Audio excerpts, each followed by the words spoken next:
Good evening, everybody. Good morning, in whatever the case may be. I hope you all are happy, well, and ready for another meeting. This is like Alcoholics Anonymous. This is Buddhist Anonymous. We talk about meditation rather than talking about alcohol. But we are also on the same thing. We are trying to stop our cravings, not just alcohol, but everything, sensual objects, sensual pleasures. That covers alcohol, watching movies, and eating, and drinking, and shopping, everything that we do out of cravings. We need to stop because it's like alcohol, it's like drugs, opioid addiction. So we'll start with the first person, Mr. Tek Hong from Malaysia. Hi, Ajahn, how are you? Fine, thank you. And you? Thank you. I'm good. Thank you very much. Ajahn, I only have one question. I read Anasanapati Sutta, and it mentions that contemplates body as a body externally. What does it mean externally? I really don't know, because sometimes the translation can be just literal. By the time it gets to us, it doesn't seem to have any meaning anymore. Oh, okay. So just don't worry. Just watch your breath at the tip of your nose. That's all you have to do. All right. Practice. All right. Don't let your mind go elsewhere. Okay. Understand. And Ajahn, I have one more question. I have been practicing meditations. I'm new.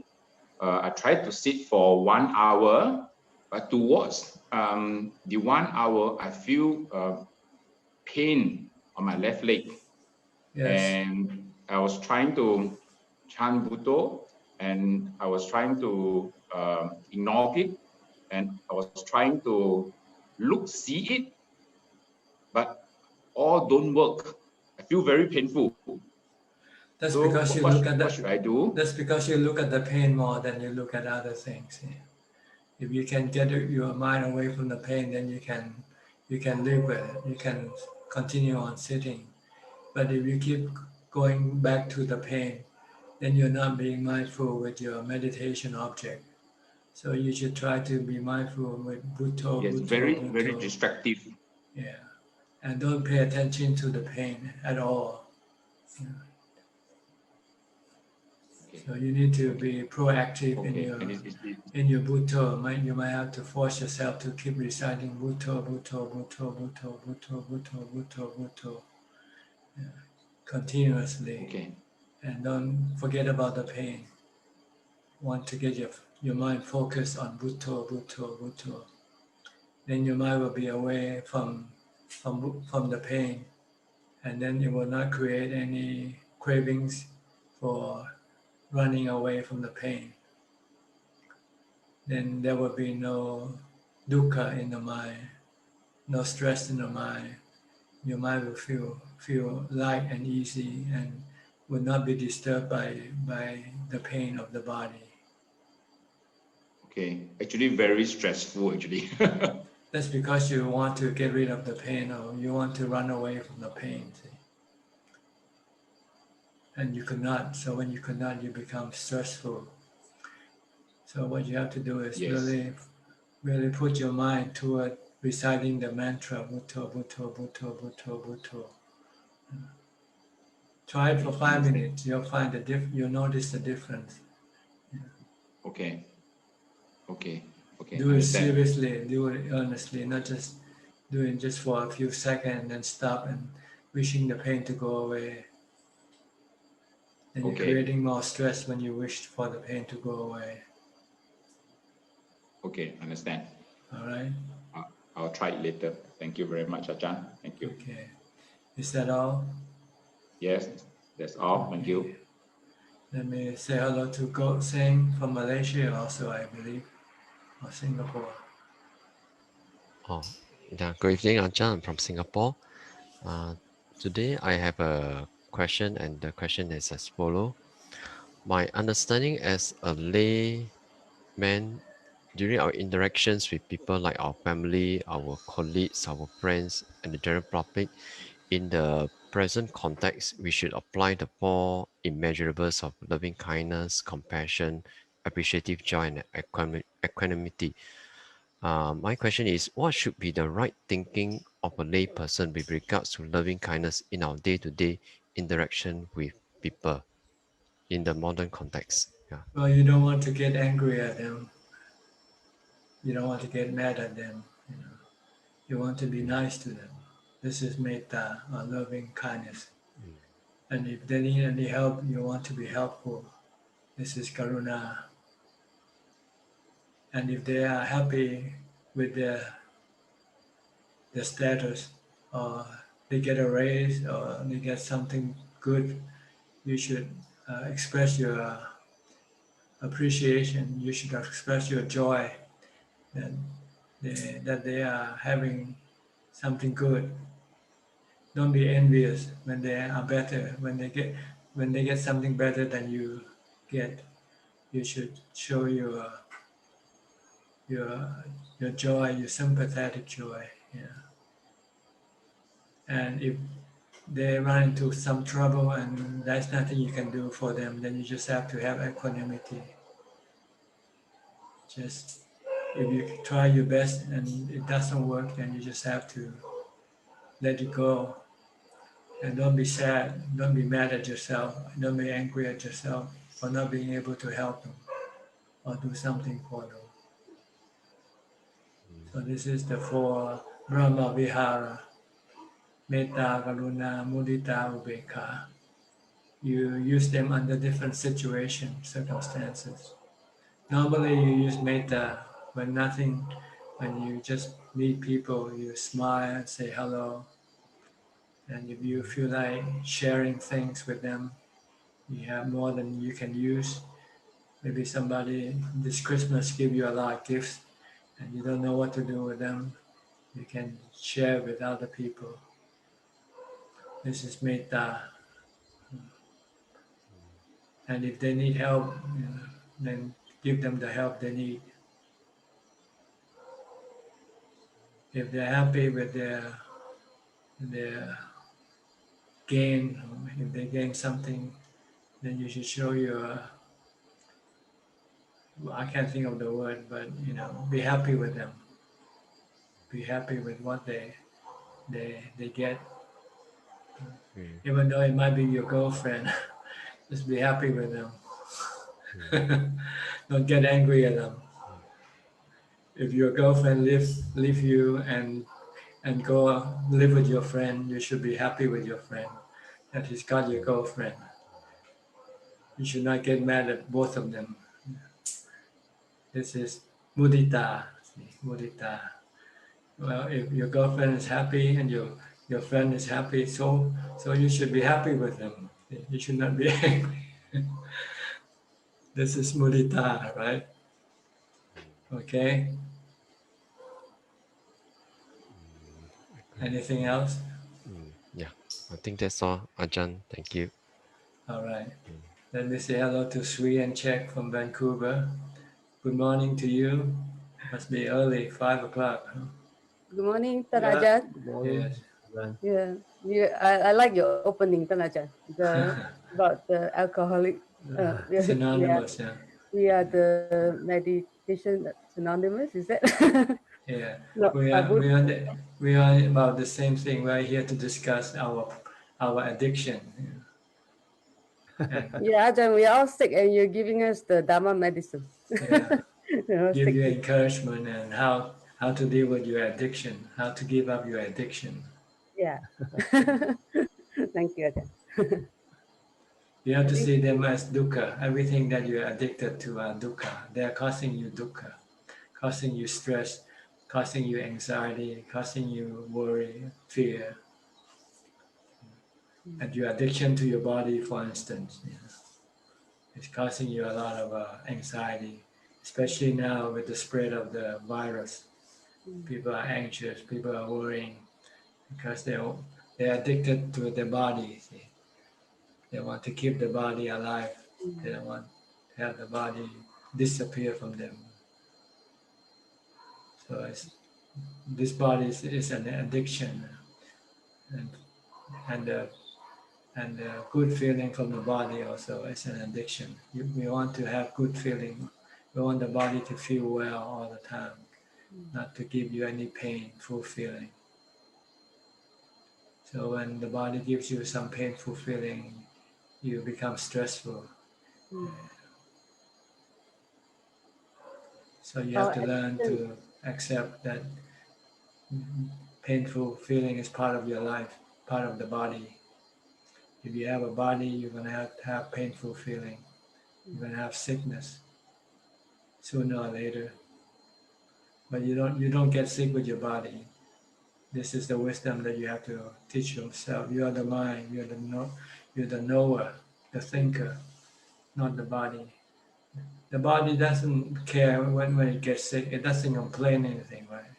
The body doesn't say, "Oh, I'm sick and I'm not happy." The body never say anything like that. It's the mind that keeps saying, "Oh, I'm not happy because my body is sick." When the mind itself isn't sick at all, but it doesn't realize that because of delusion, keeps telling the mind that it is the body. That's the problem. So you have to try to separate yourself from the body all the time. Tell yourself, I'm not the body. The body is my servant. I look after the body, but when something happens to the body and I cannot do anything about it, then I should use equanimity, ubeka. Any question today from you both? Or you want to wait until later? Yeah, I have a question. It's about like Silabata Paramasa. Like for example, right? Like this morning we are going to cut down like trees, and then I wasn't feeling comfortable because it's kind of like when I was young, like maybe at certain point learn about, oh, if you cut down a tree, there might be a spiritual being living in the trees, and if we cut down the trees, something will happen to me. I think this is the fear. But then I went back to your teaching and think like, this is kind of like a defilement, like because is this like fear Delusion. coming? There's no spirit living in the tree. It's just our Yeah. belief. That's all. Yeah, that's the belief when I was young, like maybe at some point learn from others or learn like or listening to others, right? About trees, like there are beings living in a tree. If you cut them down, then something will happen. Like that. That's make me like feel uncomfortable, like for almost a day, and then keep thinking where is the origin coming from. So But your delusion, thinking that your action is causing harm to someone, and then it makes you feel bad because you don't want to harm or hurt other people because you're afraid that they might get back at you. yeah. So sometimes people, before they cut down a tree, they say a prayer first. They tell the spiritual beings, I'm here not to hurt you. I just want to cut down the trees. If should you be staying with this tree, I have to ask you to go move to another tree. So yeah. So if we do that, is that sila? Like is that we Yeah. are attaching to rules and ritual? Ajahn? That's right. That's ritual. See? Oh. Because you don't know the fact of that there is no spiritual, and your bad feeling arises from your cravings, not to hurt the spiritual beings that you don't even see, that you don't even know whether they exist or not. Oh. But it's come from your desire not to hurt spiritual beings because you're afraid they might hurt you if you hurt them. Yeah. Whereas Sotapanna, he sees that his bad feeling arises from his own thoughts, his own cravings. So he can stop this thought and stop this craving, you see, and accept whatever's going to happen, let it happen. As long as you don't do any bad karma, as long as you don't hurt other beings. You're not killing, when you kill a tree, you're not killing anybody. See? A tree has no spirit, no mind attached to it. So the tree will not react to whatever you do to the tree. I guess before we listen to you, Ajahn, we listened to other Dhamma talk, and there are actually we also heard from another monk about like tree having spiritual being. So I guess we had the wrong view as well. I guess. Yes, So, because you don't understand that that things. When you don't know, and so you assume something, And then it becomes ritual. and then you try to deal with it through some ritual, some form of ritual, to make you feel good. But if you know the truth that you are not hurting anyone, so no one will come back and get at you, except if there's a human being on the tree, then you have to get permission from the human being. Can I cut down your tree? Maybe your neighbor trees have branches extending over to your house, and you might have to ask permission because can I cut down this branch? If you cut down without permission, they might get angry at you. that's very practical and very rational. Yes. Oh, So your bad feeling arises from two causes. One, your desire, your craving. Second, from your bad karma. Bad karma, like when you break the precepts, and when you kill, you steal, or you're committing adultery, or lying. When you do this karma, you'll feel bad right away. yeah. And then you want to get rid of this bad feeling by doing some rituals, like you hurt someone, and then you want to get rid of this bad conscience. You might go and I don't know, if the person is dead, you might do some dana and maybe share the merit with the person that you kill, something like that. Oh, okay.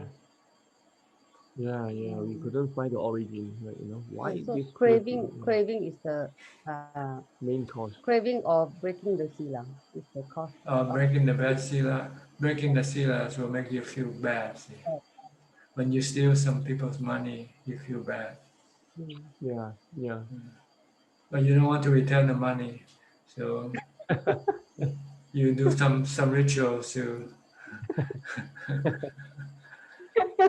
make ourselves feel better. Yeah. Okay. Delusion. Delusion. Okay. Thank you. Thank you. So with Sotapanna, he would not break any precepts because it will only hurt himself, and also causing the mind to become lower in the realm of existence. Yeah. Become an animal or become a hungry ghost. So a noble disciple doesn't do any rituals. He just stops doing the bad karma instead. So when you don't do any bad karma, you don't have any bad feelings to get rid of. And he knows that his attachment to the body and feelings also is causing him bad feelings. So he let go of his attachment to the body and his attachment to the feelings also. See, sometimes people get sick and they want to get well. And the doctor tried their best and the doctor say, I cannot get you well. So they go to see a witch doctor, a fortune teller. Yeah. And the fortune teller say, oh, your past life, you did something bad. So you might have to go and let buy some fishes and then let free the fish that in the market, and then maybe this good karma will then come and cure your sickness or something like that. But with a Sotapanna, he knows, sickness is just part of life. Whether you did good karma or bad karma, everybody gets sick. Even the Buddha, he got sick. That's the nature of the body. The only way to make the body not to get sick is not to have birth. So a Sotapanna will then reach for Nibbana. But he knows that this is the only way to get rid of all the problem. As long as you have birth, you're going to have problem with the body, with the feelings, with your emotion. So when there's no birth, then there's no aging, sickness, or death, or separation. So that is the way for him to solve the problem, not by doing some rituals.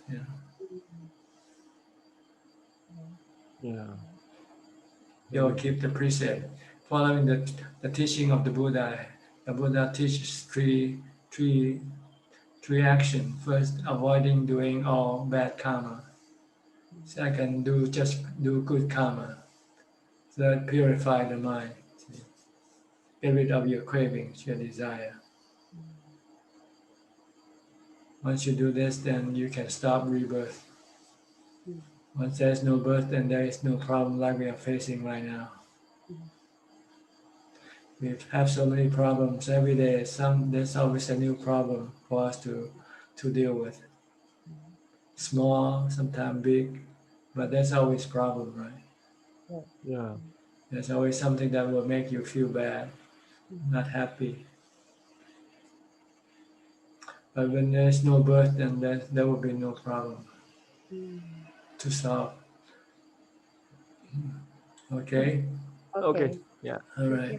Thank you, Ajahn. Very beautiful. Let me say hello to Kenneth from Switzerland. Hi, Ken. Are you teaching today? Hello, Ajahn. No, we're in the semester break, so we have 3 weeks. For Christmas, holiday. New Year, yeah. Are you under lockdown, or you can visit your family or friends, celebrate? There is a sort of a lockdown, but my family is all over different places of the world, so I'm on my own here. Yeah.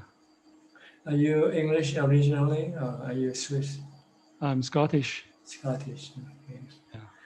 So what made you go to Switzerland? because of work, really, I came to work here about 11 years ago. Yeah, so now I'm Swiss as well, actually. You don't have much Scottish accent, though. Oh, you do. You don't. You just don't do it. You don't use it. When I'm talking here, I try to be clear. If I speak Scottish, you can't understand me. Okay. Any question today? Yeah, I have a question. I think in the past, Ajahn has mentioned the Sotapanna is someone who has seen the Four Noble Truths. And I just wonder if Ajahn could elaborate what that actually means. What does it mean to see the Four Noble Truths? See it in real time, not by theory. See, we are talking about the Four Noble Truths now. It's just theory. But you see the Four Noble Truths in real time. Like when you get sick and your doctor say you got cancer. So you feel stressful right away, right? That's dukkha. And if you investigate, you'll find that your stress arises from the fact that you don't want to get cancer. Then if you have the tool to get rid of your dukkha, which is namaka. The magga here is the wisdom, insight into the nature of your body. And you see that the body is anicca, impermanent. It's subjected to aging, sickness, and death, and no one can avoid that. And the body is not you, doesn't belong to you, and not under your control. So if you want to get rid of your stress, your dukkha, then you have to accept the truth that this is the way the body works. This is how it's going to be with the body. You cannot stop it from getting cancer. So you let go of your desire to live and prepare yourself to die, more or less. This way you will then let go of your attachment, your craving for life, for the body, to live, to exist. You just let the body be. If it's gonna go, let it go. See, you see this in real time, and then when you can let go of your attachment to your body, your desire to live, then dukkha that was in your mind will disappear completely, entirely. And you feel normal, you feel as if you're not sick at all, as far as the mind is concerned. Even though the body is still sick, but the mind is not sick with the body. So you see this in real time, not just by theory, like we're talking about it now. This is still theory. Our discussion right now is still theory. But when you go to see a doctor one day and the doctor say, well, you got terminal cancer, then you can, if you look in your mind, if you have samadhi, you will see this dukkha arising in your mind clearly. And you'll see that the cause of this is your craving, your desire not to get sick, your desire to be well all the time. And if you want to deal with this stress, you have to use the teaching of the Buddha, which say you have to get rid of your desire. And the way to get rid of desire is to accept the truth of the body, anicca, dukkha, anatta. When you accept that this is the way the body is going to be, you accept it, then you stop your desire to resist the truth. The desire not to get sick, not to die. This is again going against the truth. And when you can do this, stop your mind from desiring not to die, not to get sick, then your mind will become peaceful. Then you see the cessation of dukkha. So this is working in your mind whenever you get stressed. You don't deal with the external thing to alleviate or get rid of your stress. You deal with your inner cause of your stress, which is your cravings. And the tool you use is wisdom and samadhi, upekkha. You need to have upekkha. Once the wisdom tells you that this is the way how things work, and there's nothing you can do but just remain non-reactive.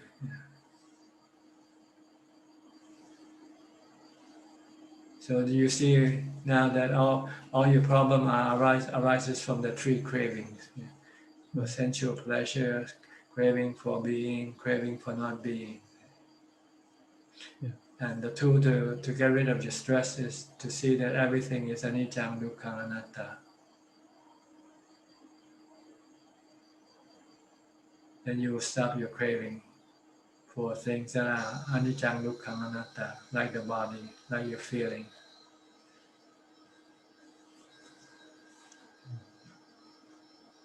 Okay. Okay, thank you, Ajahn. All right. But this doesn't mean that you don't deal with fixing, going to have your body fixed. You know, if you think that you can still fix it, you can fix it. But if you know it's hopeless, the doctor said there's nothing you can do, then you stop. You don't want to prolong, try to find other ways of trying to fix the body.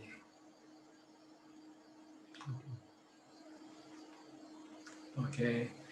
Let me say hello to Forrest. Hi, Forrest from Massachusetts. How are you? Good to see you. I'm doing pretty well.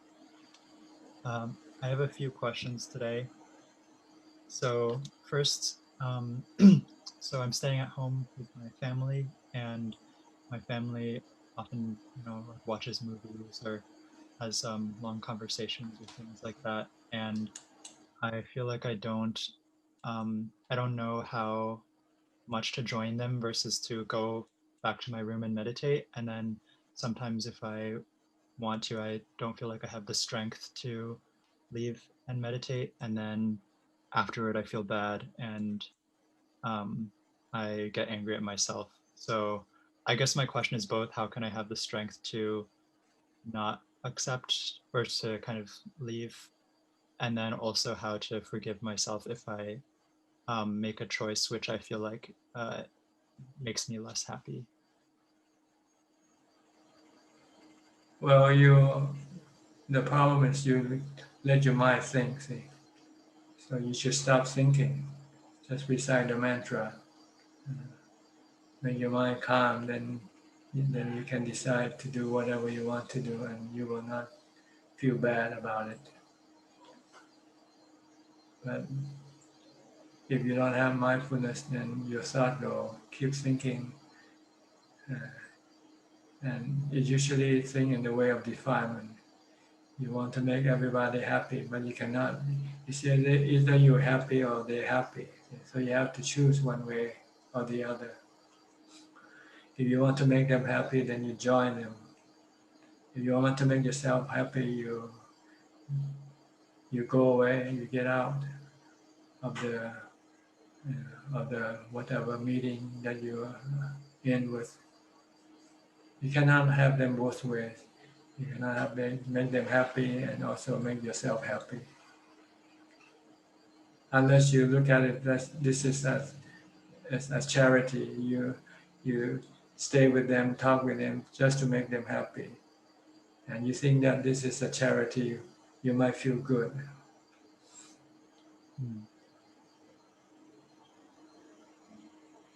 Okay.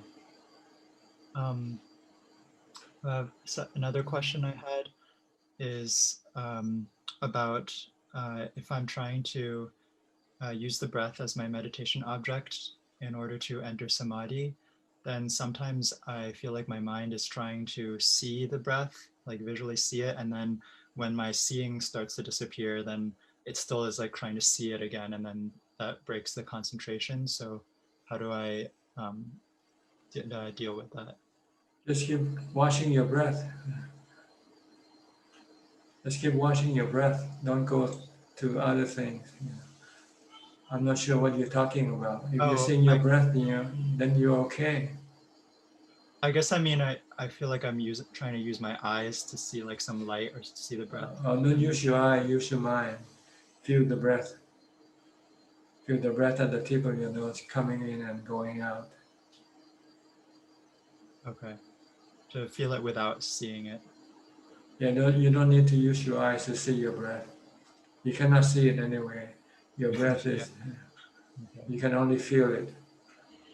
So use your mind to feel it at the tip of your nose, around the upper lips.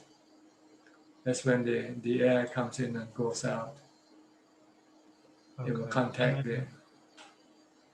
And then if I can no longer feel the sensation at the tip of my nose, then what should I do? You just feel the no sensation. Right? Just keep focus on the no sensation. Okay. Focus on emptiness. Yeah. If there's nothing to focus, then you focus on nothing, and nothing is emptiness, right? You still focus at the same point, and just don't let your mind go away and think about other things. So. Okay.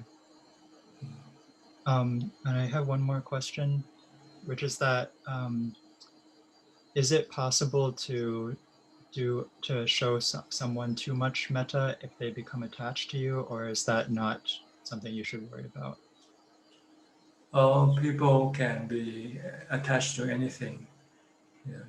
So when you deal with people, you want to know the right amount, how to deal with people. Not too much and not too little. I think you should decide more on the need rather than the desire. If you try to satisfy people's desire, they will keep wanting more and more from you. Because never enough, people doesn't have this enough spirit in them. They always they want more and more. So you should give them what is suitable for their need, for their situation. And then you have to be quite firm when they want more than what you think they need, and you have to refuse. I see. Don't try to satisfy people's ego or people's feelings. You only want to help people physically. If they need food, give them food. If they need clothing, give them clothing.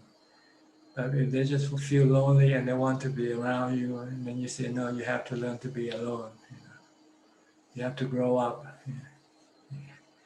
You don't want to act like a child. You have to learn to be able to stand on your own 2 feet. I only help you because you are not able physically to look after yourself. But other than that, I'm not your emotional pillow for you to rest on. Okay? Okay. You get the point? More or Yeah. less? Okay. Yeah. Thank you. That makes sense. Yeah. Okay. That's all of my questions. Thank you, Ajahn. Tantra. All right. Hello, Belinda from Singapore. How are you? Hello, Ajahn. I'm well. Thank you. How are you, Ajahn? Good. Good to see you. Good to see you too. You look happy today. Are you happy? I'm laughing of what you just said. Sounds like me.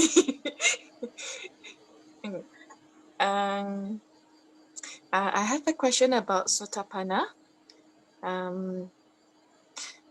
I heard if you have attained Sotapanna, we need just 7 more lifetimes. So that I interpret it as for 7 lifetimes you have to be a Sotapanna. No. This is the maximum time that you might be a Sotapanna, but you can be enlightened the next day to become an Arahant if you continue on with your practice. So does it mean that in this lifetime, if someone attains Sotapanna, and he stop practicing, and he gets involved in other activities, then he gets stuck there as a Sotapanna. I can give you an example of the Venerable Ananda. He's the one who helped the Buddha, served the Buddha for 25 years, I think. He was a Sotapanna already, but he didn't practice. He didn't do any more practice. He just spent all his time serving the Buddha. So he didn't have any time to go seek seclusion and develop more mindfulness and wisdom. But after the Buddha passed away, the Buddha tell him that he will become enlightened in 3 months' time, because he would have the time to go practice, because he had no Buddha to look after anymore. So he then concentrated all his effort on the practice. And on the last day of the 3 months period, he became enlightened. Full enlightened, he became an Arahant. So people might have different situations. You might attain a Sotapanna today and you have a heart attack, so you die. So you cannot continue on until you are reborn as a human being again before you can practice. And if you are born as a baby and you get the coronavirus and you happen to die as a baby, so you lose another life. So this is what can happen. Things can happen. I'm just giving you extreme example so you can see the picture. So I still can't. So suppose the person has attained Sotapanna and he has a heart attack and he died. Mm. And when he got reborn, does it mean he has to be reborn for 7 lifetimes? No, he'll continue on with his Sotapanna. He's already Sotapanna. He So, just changed. so when he reborn, he still has that Sotapanna. Yeah, and he will then continue on with his practice. Because he already knows the goal of his practice is to get rid of the stress in his mind. So whenever his mind becomes stressful, he'll look for the cause of the stress. And he'll find that it's one of the 3 cravings. Mm. And the person will practice until such that He'll keep practicing until there's no stress left in his mind. Then that's about 7 lifetimes. No. It can be 1 day, 2 days. It depends on how much you practice. Like the 5 ascetics, when the Buddha first gave the first Dhamma talks, one of them became a Sotapanna. Mm. And after a couple more talks, I think they all became Arahant, fully enlightened. So it's just a matter of how your wisdom progress once you become a Sotapanna. Now, how about the seven lifetime thing? I don't understand about the 7 lifetimes. This is just a maximum that as a Sotapanna, you might have to go through 7 lifetimes before you become fully enlightened. Oh. So once a person attains Sotapanna, the next life, he will continue to practice. Yes, because you know what he has to do. He has to get rid of the cause of his stress, which are the cravings. So we may be a Sotapanna before in our past lives. Is that true? Well, if you are, you probably won't be here talking to me. So we won't know about our past lives that we could be a Sotapanna, then we had a heart attack, and then we come back again. If you're a Sotapanna, as soon as you're born, you start continue on with your practice. You don't need a teacher once you becoming a Sotapanna. You have the roadmap to Nibbana. A stream enterer, someone who entered the stream. So the stream will lead him to Nibbana. And this stream is the Four Noble Truths. Thank you, Ajahn. You work harder. Yeah, I think there's a story in the Tripitaka which relate about a monk who he became enlightened on his shaving day. The first time he applied the first shave, he became a Sotapanna. When he applied the second shave, he becomes a Sakidagami. And his third shave, he became a Anagami. And his fourth shave, he became an Arahant. While doing the shaving, while he applied the shaving blade on his head. So sometimes once your wisdom caught fire, it keeps spreading real fast like wildfire. So, but each different people have different character, different way of the wisdom works differently. Let's put it that way. Like when the Buddha gave the first sermon, the first talk, only one became enlightened, while the other 4 still in the dark. See, that's because the wisdom is slower than the venerable Anya Gonanya. But after they have some time to reflect and contemplate, they also could become a Sotapanna right afterwards. Yeah. But it wasn't mentioned, but I presume that they would become, because eventually after the second or third Dhamma talk, they all became Arahant at the same time. So our mind, our wisdom, our ability to absorb knowledge is different. We are like students. Some are bright students and some are dull students, right? Some students are 4.0, some students are 1.0. So this is how it makes us different in terms of intelligence, IQ. We have different IQ, the ability to understand things from what we see and what we hear, what we think. So someone can become enlightened faster than another person, even listening at the same Dhamma talk. So not to worry about it too much.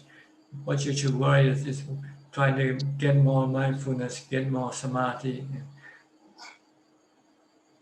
Try to accumulate as much The path, paramita. the path, the magga, especially samadhi and wisdom, mindfulness and wisdom, sati and panya. These are the two main actors of the magga. The other are the supporters. Sila, dana are the supporters for you to develop sati and panya. Okay, anything else? Thank you, Ajahn. All right. Okay, Alvin, you're next from Malaysia, Kuala Lumpur. How are you? Hi, Ajahn. How are you? Good. Yeah, Ajahn, regarding Sotapanna as well, when you talk about Sotapanna would not do any wrong. So what we are referring to is actually the back to the Noble Eightfold Path, which is related to the 5 precepts only, right, Ajahn? That's right, the 5 precepts. These are the main bad karma. But you might do something wrong unintentionally. That is not considered to be karma. If you do something wrong unintentionally, but you will not do anything intentionally wrong.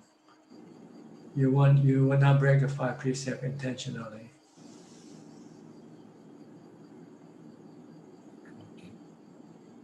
Okay. Excellent. All right. Is that all for you today? Yes, Ajahn. All right. Thanks. Kyuyan Duong, hi, how are you? From London.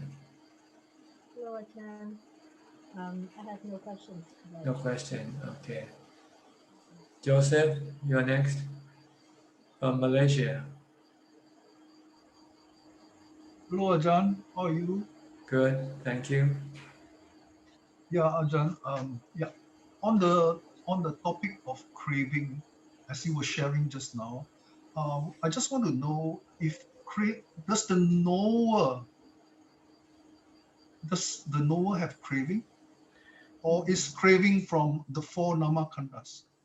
The knower is the one who creates the craving by using the khanda as the tool of acquiring the craving it wants, acquiring the object of the cravings. You have to think, first you have the craving to drink alcohol, then the sankhara will then tell the body, go and fetch a bottle of alcohol for you. The khanda are just tools used by the knowing element, but the defilements are in the knowing element, not in the khanda.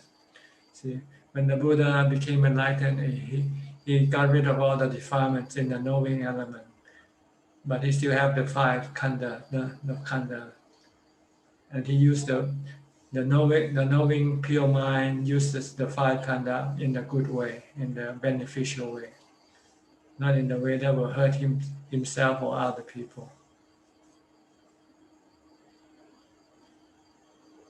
So how do we deal with the craving in the knower?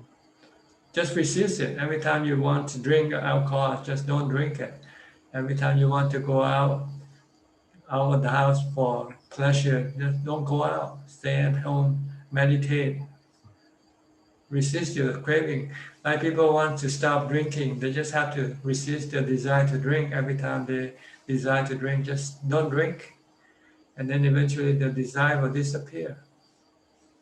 But if you don't have enough strength to resist, then you need something else to help you. Like the right knowledge, the knowledge of the harm that it can get you when you drink. You can get sick, you can die sooner than you should. Then this might scare you from drinking. See? So the Buddha had found the tool of anicca, dukkha, anatta. Everything that you crave for will cause you dukkha because they are not permanent. They're not always the same. They can change. Once they change, they can make you unhappy. See? So if you don't want to be unhappy, then don't get them in the first place. Like get a wife, you know. When you get a wife, you think, oh, she'll make me happy, right? But after you get her, then you find out it's not like that because she changed from being a good wife to being a bad wife sometimes. You don't see that when you crave for her. See? You only see the good side of her. You don't want to look at the bad side of her. But everything in this world has both two sides, good and bad. So the Buddha teaches us to look at the bad side of everything. So we don't want to have anything. We don't want to acquire them. Oh, that is wisdom, Ajahn. That's right. Anicca, dukkha means bad. See? Dukkha is bad. You don't want bad thing. But everything that good also have bad on the other side. You don't see it. That's all. It's hidden. Usually it's hidden. When we meet people, we try to bring out good side, right? We smile and we say, oh yes, so forth. But when you're together, then your bad side will come out. You know? When you want to sleep and your wife says, get up, let's go do something, and you get angry at her because you want to sleep. You know? That's it. So try to look at everything that you think is good. There's always a bad side to it. Like buying new thing, you want to buy a new phone. Oh yes, when you get a new phone, you're so happy. But what happens when you break it, or when you lose it? You left it somewhere and you lose it, and you feel bad, right? For losing that phone.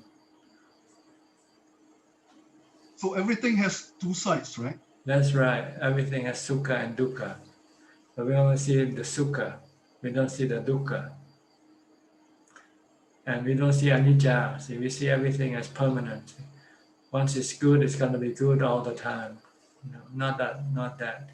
From good, it can become bad sooner or later. Very true. Very true. Yeah. So this is what you can use to tell your mind to stop your craving. See.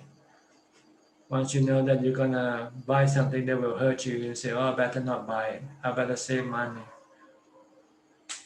Give it to charity better because then I feel good giving to charity, and there's no bad coming from charity, and there's no bad from keeping the money because once there's no money to keep, then you don't have to worry about the money. It's gone." Completely agree. Yes. Okay, so try to look at everything as anicca, dukkha, anatta. Then you can stop your craving for them.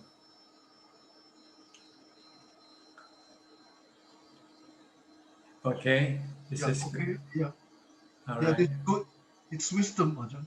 Thank you. Yes, anicca, dukkha, anatta, or asubha. Asubha is the other side of beauty. See?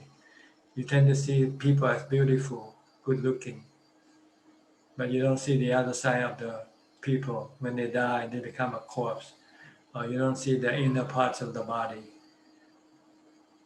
So you have to look at the other side to get rid of your desire for them, for attraction. All right. Same thing with food. When you think of food, you think of food in the plate, right? When you think of food in a plate, you get saliva. You get hungry right away. But if you think of the food in your stomach, when you vomit it out, then you don't feel like eating it. So this is one way of an antidote to you're hungry for food when you don't need to eat, but you want to eat because your mind keeps thinking about it. And so it creates hunger, not physical hunger, but mental hunger. Then you use the antidote. Think of the food, don't think of the food on the plate. Think of the food in your stomach.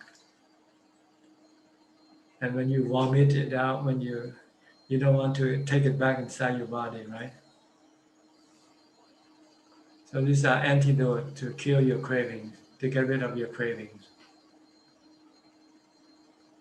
it sounds kind of disgusting because people don't like talking about this thing because especially people don't understand Buddhism. They think Buddhism is very negative. We're not always talking about dirty things. We're only talking about corpses and dying people, old people, sick people, separation. But this is part of life. This is truth. We want to turn our eyes away from it. So when we come face to face with it, we don't know how to deal with it. We just want to run away, and we cannot run away. So we become very stressful, very sad. Okay, so this is wisdom. But before you can contemplate on this thing, you need a calm mind. Normally, when your mind is not calm, your defilement will not want you to contemplate on these things because they're too disgusting for the mind to handle, to deal with. So you need ubekkha when the mind becomes neutral. Then you will not have any disgust when you contemplate on the asubha, on the unattractive part of the things that you want to see. All right? So yeah, it's clear. Yeah. That's why you need to develop mindfulness first, so that you can meditate and get to ubekkha, get your mind to become neutral. Once your mind becomes neutral, then you can force the mind to look at the disgusting parts of life. Normally, we don't like to look at the disgusting part of life, like aging, sickness, or death, or asubha, corpses, or the 32 parts of the body, or anicca, impermanent, separation, cessation of things that you like. But once you have ubekkha, then you can teach your mind to look at this thing and prepare your mind to not to forget that these are the things that we are going to have to face one day, sooner or later.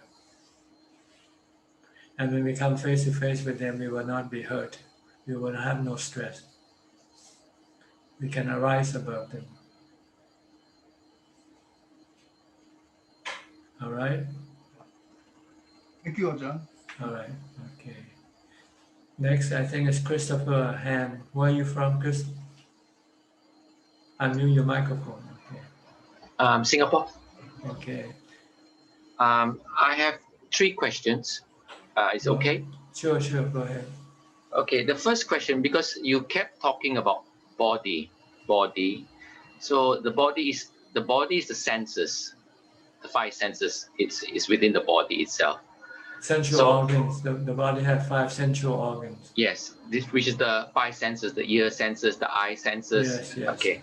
So the question is, hypothetically, if the 5 senses do not exist, does the world exist?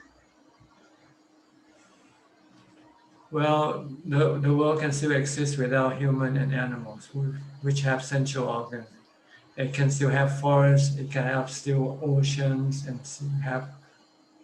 they are made from the 4 elements. Yeah, but the point is, if we do not have the 5 senses, we will never know that the world exists. Which means we experience the world through the 5 senses. That's right. So if the 5 senses disappear, in a sense, the tanha also disappear. No, the tanha, it just have no way of showing, that's all. It just go into hibernation. Yeah, which means we are unaware. No, you still have desire. You still have tanha. But you satisfy your tanha by inner images, mental images, mental sensual. Yeah, the mind can still generate the sensual objects. Like when you go to sleep, you can still dream. Dream of all the sensual objects.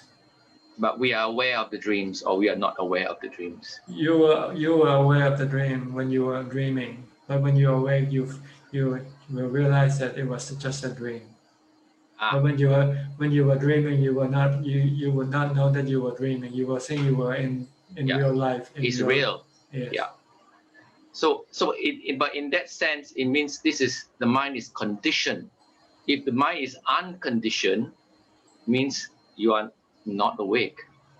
No, the mind will be awake, but with emptiness, no sensual organs. So I'm seeing from this perspective, which is a conditioned and unconditioned. Unconditioned, you have to have strong mindfulness before you can reach the unconditioned. And, and so you'll be awake. You won't be sleeping. Yeah, which means you're awake from the dream of existence, in a sense. That's right. Yeah, you're awakened from the dreams of existence. Yeah, our existence are like dreams. So thanks. But then the next thing. So the second question, okay? So, go ahead. So the second question is about, you mentioned about empty, which means, but the moment, this is how I think, the moment you mention about empty, it is no longer empty because there's an observer. No, I'm just talking about the objects, not the observer. I'm just talking about what the observer sees. And he sees nothing, like when you watch your breath. When there's no breath, then you see emptiness. But the observer is there. I never say that emptiness doesn't have to do anything with the observer. Observer is always there. You mean you can observe empty? Well, when you're watching a screen, like on your computer screen, when you turn off the picture, you can still watch the screen, right? Okay. I see where you're coming from. Yeah, okay. I got what you mean. So that is the meaning of empty, because to me, empty is empty of sensual objects. Empty of sensual objects. Okay. And the last question. We talk about suffering, but that is dukkha. But we must, in that sense, if we do not know sukha, how do we know what is dukkha? All you know, if someone hit you in the head, you know that's you don't need to have sukha to tell you what is dukkha is. Dukkha is something that is painful to you. Anything that's painful or hurt you, you call that dukkha. So in that sense, is that dualism? Well, it's not dualism. Actually, there are three types of feeling. Yeah. Dukkha, sukha, and neutral feeling. Okay. So that's not dualism in a sense. Sometimes we just talk about the dukkha and sukha as dualism, but in truth, there are three really. Yeah. They're in between, neither sukha or dukkha. So which means it is, if this is what you say, it means it's non-dual because it coexists. It's the nature of things. Things exist in not dual really, they exist in three. Everything exists in three. But since the middle one has no effect on us, so we don't talk about it. We only talk about the ones that have effect on us, which is happiness and sadness. That's how dualism or non-dual comes about. Yeah. But in fact, it's not dualism, it's tripleism. Tripleism. Yeah. Tripleism. Yeah. Everything comes in three: sukha, dukkha, and in between. Neither sukha nor dukkha. Okay. I got it. Thank you. All right. Thanks. Is that all? Yes, that's it. Thank you. Okay. Soling, you're next from London. Hello, Ajahn. Yes, thank you. Yes. I'm thinking about yesterday when you mentioned about, in meditation, sometimes I think it involved the 5 elements and the water elements in the body. You get hot and you sweat. I just thinking, does it also happen in the opposite sense, like you feel cold and feel like shivering? Does it happen or it doesn't happen, just hot? When you meditate, normally your body feels hot. It doesn't feel cold, it doesn't get cold. Because sometimes when I do my meditation, I always have a blanket around me. And then towards the end of the meditation, when I was about to finish, I feel a bit, colder than I started off with. Maybe it's the environment. It's not because of my body. Well, whatever it is, you just don't worry about it. Just take it for what it is. Okay. Okay. Maybe for each individual it might be different. I don't know. Maybe for you, instead of getting hot, you get cold. So you get cold. You look at the truth. Don't look at other people. Okay. No, I just wonder if it is because of that or because my mindfulness was lacking at that time, and then I just feel the environment. Maybe because of that. I don't know. Well, when your mind, you become fully concentrated, then you don't even feel anything from the body anymore. The body can be hot or cold, and it would not have any effect on the mind when the mind becomes fully concentrated. Okay. Thank you, Ajahn. Okay. Next, Leonard, say where you from? Hey Ajahn, I'm from Singapore. Singapore. How are you? Yes, I'm very well. And how about you, Ajahn? Good, thank you. Any question from you today? No, I have no questions, and I enjoy listening to other people's questions and the way you answer them. It enables me to learn from other people as well. Okay, fine. Thank you. Continue on listening. Yes, thank you, Ajahn. Okay. We'll go to Sinyi and Monica Chen Good evening, Ajahn. from Singapore. Often no, from Malaysia. I keep forgetting. It's okay because we are at the southern part, Johor Bahru. Near Singapore. So it's nearest to Singapore. Yeah, okay. Have you ever been to Ajahn King's monastery? Santi, Wat Santi.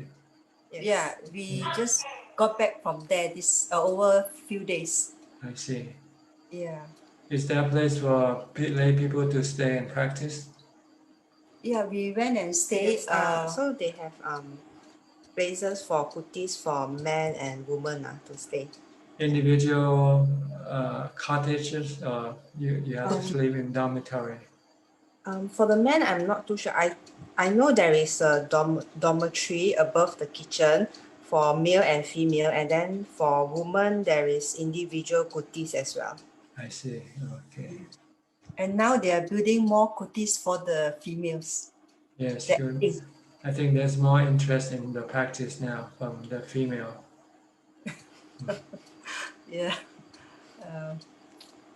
I think women have more emotions. So I think they have more sufferings.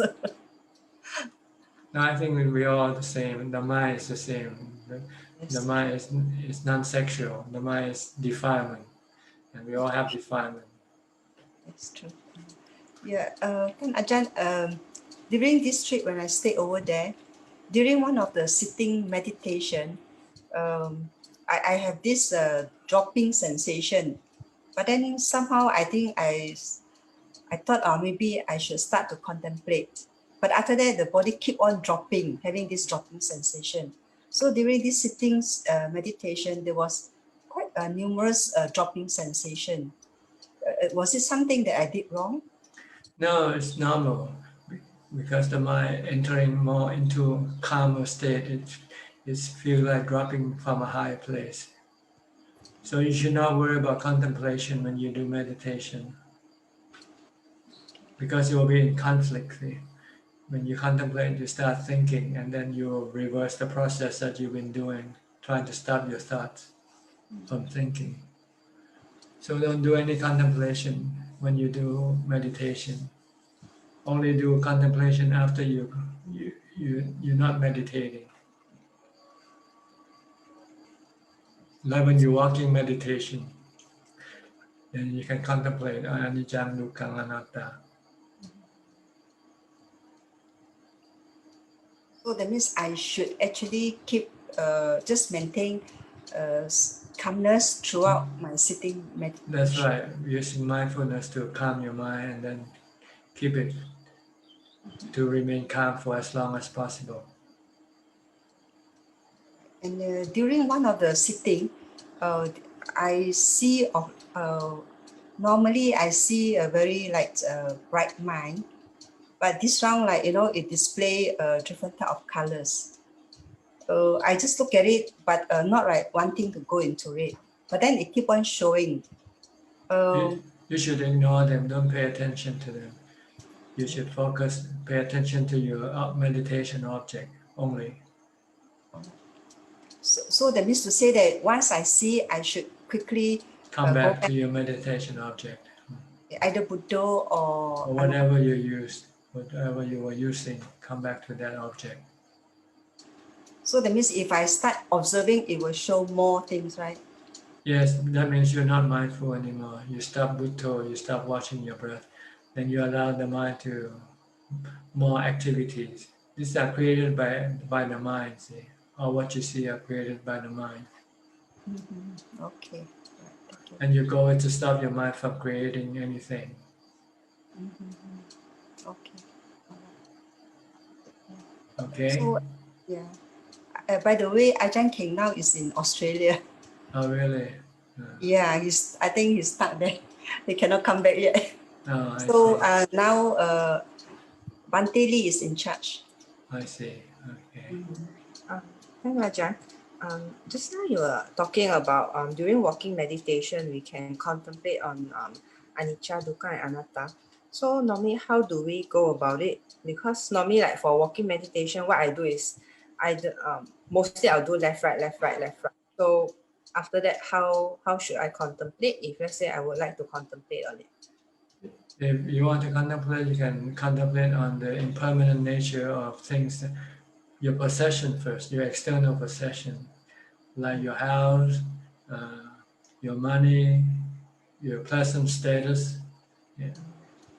Things can change, things can come to terminations suddenly or gradually, but whatever, things will change.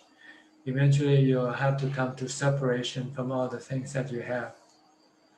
This will then alleviate or reduce your tension, your anxiety toward your possession.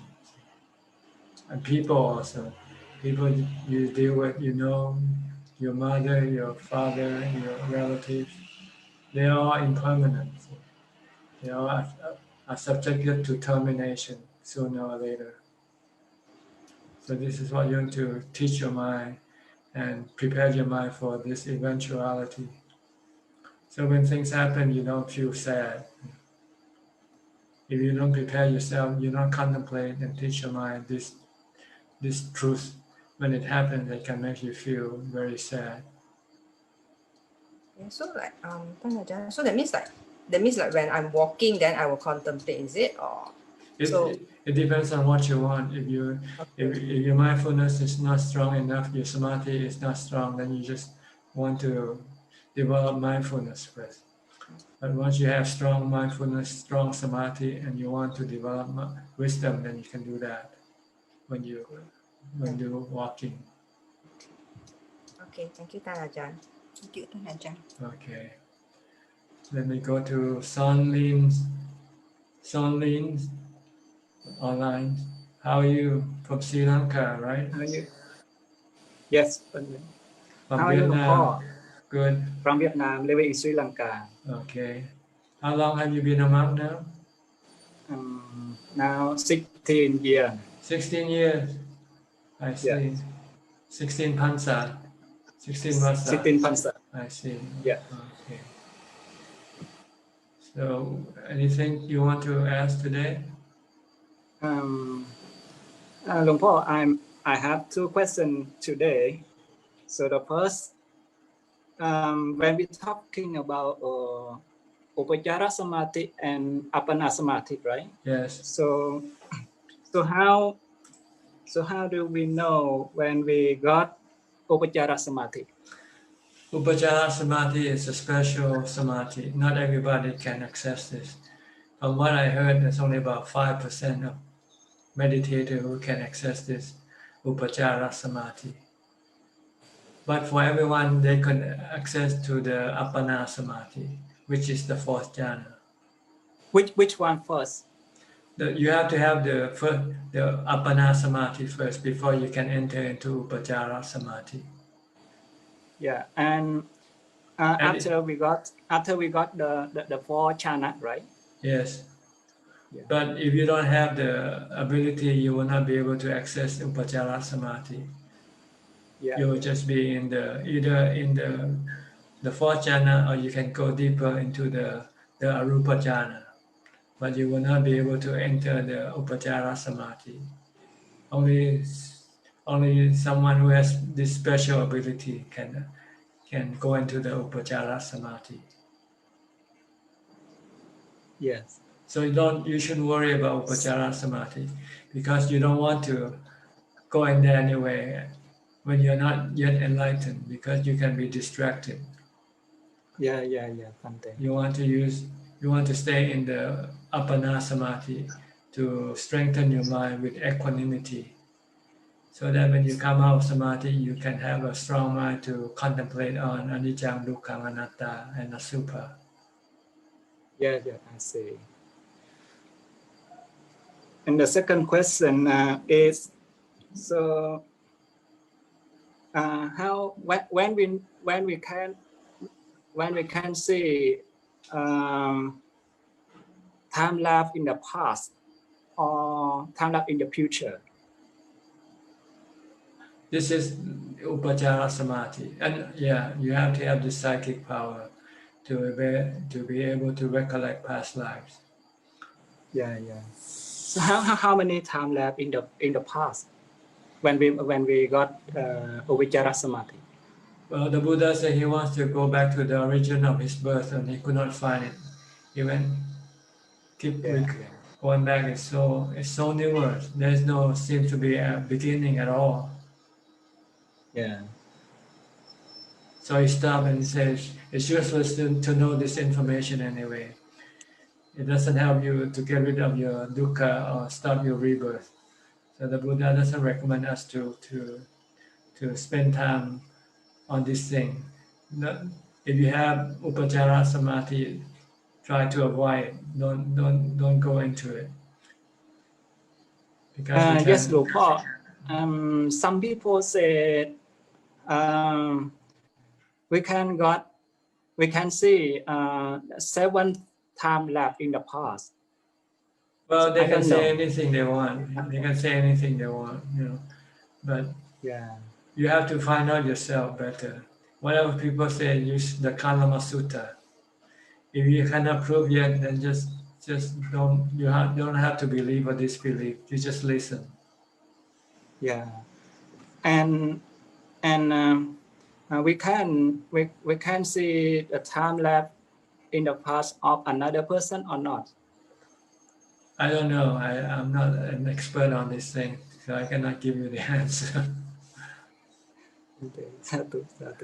Okay. Okay. You shouldn't worry about this thing. It's useless information. It doesn't help to get rid of your rebirth. So thank you. Thank you very much. You want to find out more about Anicca, Dukkha, Anatta, and Asubha, and about this information that you asked me. They are useless. Only for us. Yeah. Okay. Don't pay attention to this information. Only pay attention to Anicca, Dukkha, Anatta. Okay. All right. Let me say hello to Edwin Tan. You're from Singapore, Edwin. Hi, good evening, Ajahn. Yes, I'm from Singapore. Can you hear me? Yes, loud and clear. Okay, Ajahn. I have a couple of questions today. So the first question would be, as I'm practicing mindfulness through the day, there are times where my perspective shifts to the point of a watcher. It's as though I'm behind my body, watching my body engaging in various tasks, watching my body speaking, making sounds. So do I continue with this perspective, or do I try to bring it back into the body? How do I proceed from here, Ajahn? If it doesn't hurt your concentration, if it doesn't hurt your mindfulness, then you can keep maintaining it. The goal is to have mindfulness, to be in the present ever, not to let your mind drift into the past or into the future, not to let your mind think aimlessly. So if you can do this under any circumstances, then it's okay. Okay, thank you, Ajahn. And then my second question would be, so as I practice eating mindfully, I try to see the food that I take to my mouth as the soil, as the earth that goes into the body and fills the body with the earth. I also practice trying to feel the cravings in the body, such as when the body starts salivating and that craving to take the first bite, I would stop myself until it subsides, and then I try again. And I only eat when this craving subsides, when it doesn't come up anymore. Can Ajahn have any further advice on how to practice eating mindfully? Well, you should look at the food in your mouth. Don't look at the food on your plate, because when you look at the food on your plate, you can get salivating. So think of the food in your mouth. If you don't know how it looks like, try to spit it out and see it for yourself. And then this can stop your cravings. Then you can eat without craving. You eat just to fuel the body. Eat like you're taking medicine for the body. That's the purpose. That's the goal of contemplating on the nature of food, so that you can stop eating out of craving, but eating out of need for the body. You need to fill the body with 4 elements to maintain the body. And you only eat enough, just enough for the body. When you feel full, you'll stop. Even though you're craving once more, you say you have to stop. But if you keep thinking about the appearance of food in your stomach, in your mouth, then your craving will not have the chance to come up. Okay, thank you, Ajahn. That was very clear and helpful. That's all from me today. All right. Thank you. Next, Kai Fa Lim. Are you from Malaysia or Singapore? Kai Fa Lim. Good day to you, Ajahn. I'm from Malaysia, Kuala Lumpur. Okay. Any question to you from you today? Yes, today I have a question in regards to Dana. So does Dana to a normal person, like doing charity to normal people, does it also limited to the 4 necessity like food, clothing, medicine, and shelter? Not necessarily. You can give other things to people. See, the goal of dana is to train yourself to sacrifice, to let go of your attachment to your money, your wealth, your possession, and wants to also prevent you from spending money unwisely by buying luxury things or buying happiness, because they are more like addiction. You're buying drugs, because this kind of happiness can make you addicted. And when you don't have money, you'll feel terrible, because you will not be able to have happiness, because you don't have the money to spend. But if you spend money on charity, you won't have this kind of problem. Because when you spend on charity, you feel good, and you don't feel addictive to charity. When you don't have money to do charity, you don't feel bad. Yeah. The reason I'm asking because recently with the lot of festival like Christmas and New Year, some of the charity places that I went to, the children are actually drawing some very nice paper on the well-wishing, the kind of gift they prefer to have, first priority or second. So somehow I prepare them some toys of different choices to them. So in a way, I feel that I'm not sure what I'm doing is correct, because that somehow encourage them to have some sort of a craving. But in a way that I did feel happy, because especially when they receive it, I could see that their faces are full of hopes and smiles. And that actually enlightened me within my heart, that I feel that I did the right thing. I think if it's possible, it's better to teach them to give than to take. Tell them that giving can be more happy than taking. So, so in Christmas, you should not ask them what you want to get. Ask them what you want to give. Better. Okay, noted on that. In Thai Buddhist, Thai family will usually take kids in the morning to give alms to the monks.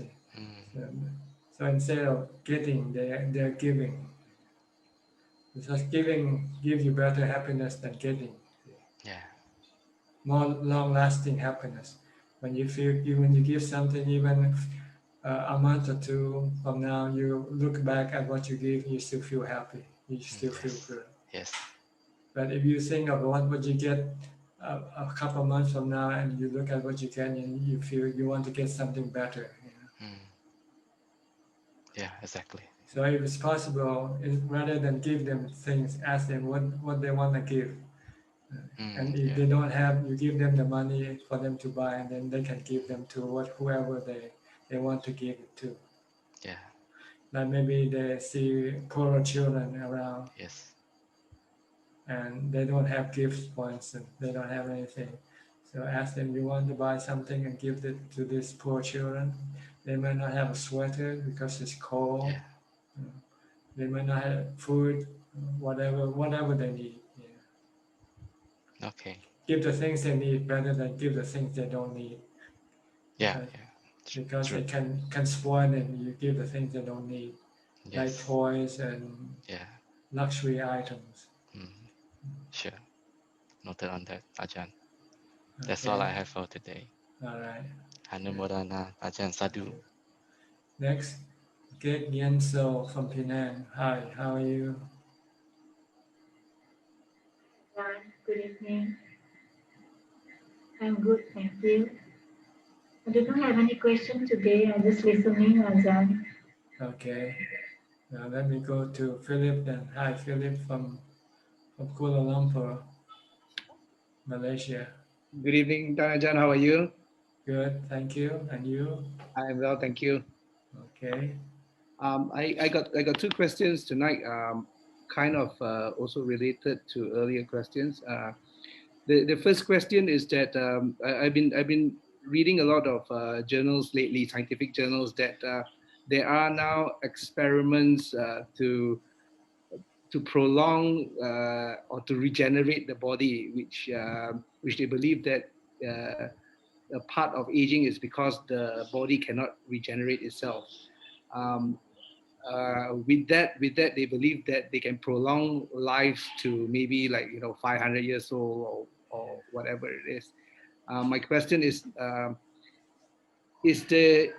death because that the cheetah wants to separate from the body, or is ready to separate from the body, or is it because it is a natural thing that your body dies off already?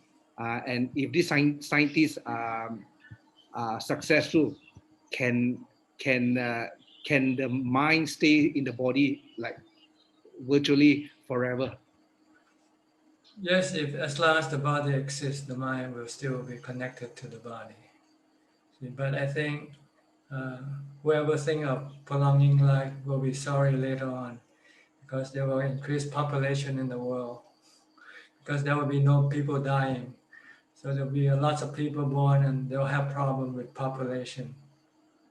So they don't think of the other side, the adverse effect that you get.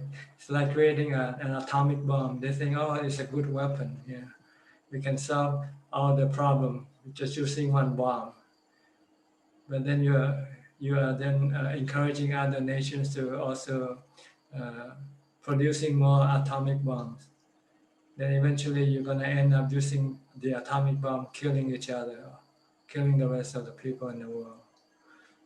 So whatever you think in terms of body, physical thing, this is not the way to solve it.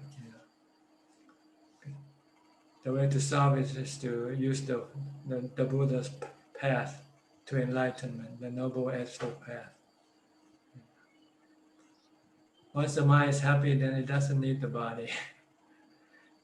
The body can come and can stay, or it can go. It doesn't matter, because it can exist in the spiritual world without the body. The Buddha and his noble disciple are in the spiritual world right now. Still, like us, we are connected to the physical world, but the knower, the knowing element, is in the spiritual world. And when the body dies, there's just a disconnection. That's all from the physical world. But it's just temporarily one, because the mind still has defilement, still have craving for sensual objects. So it will then go look for a new body and reconnect to a new body again. So why try to prolong this body because the longer it becomes just less useful, right? The older you become. So it's better to get a new body. Let this body die and then go get a new body. But people don't understand. They think that life is based on the body, and once there's no body, life ends and everything ends. But that's not the case. The mind who operates the body doesn't end with the body. Okay. My next question is with regards to the four great elements, right? With regards to the heat element, the solid element, fire, and liquid element, right? Are they what is it, conceptual abstraction? Basically, you sense it through your sensory organs, and basically they are all concepts built in your mind. No, they're actually real thing. The earth element is real. The water element is real. The air element is real, or the wind element, and the fire element is real. When all these four combine, they create living things like plants, trees, and human bodies and animal bodies. Okay. So when some Theravada scholars, when they mention the four elements, they are not rigid four elements, right?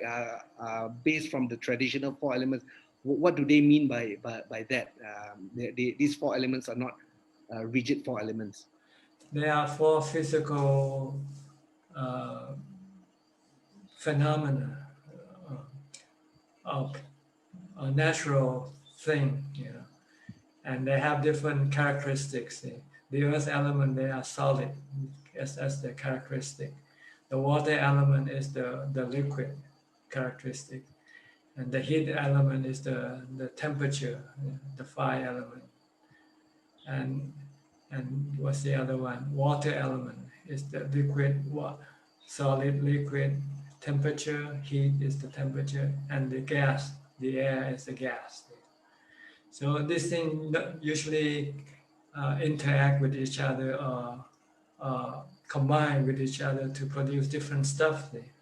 Everything are made up one of these four elements, or four combined, or just one. It depends. Like water, the water we drink, this is pure water element. The earth that we step on under our feet, this is pure earth elements. And this element from solid elements, are they are basically rigid. So can they change from solid to liquid to? Yes, under circumstances. If you study physics, you study things, you'll find that solid can change into vapor, right? I mean, water can change into vapor under high temperature, for instance.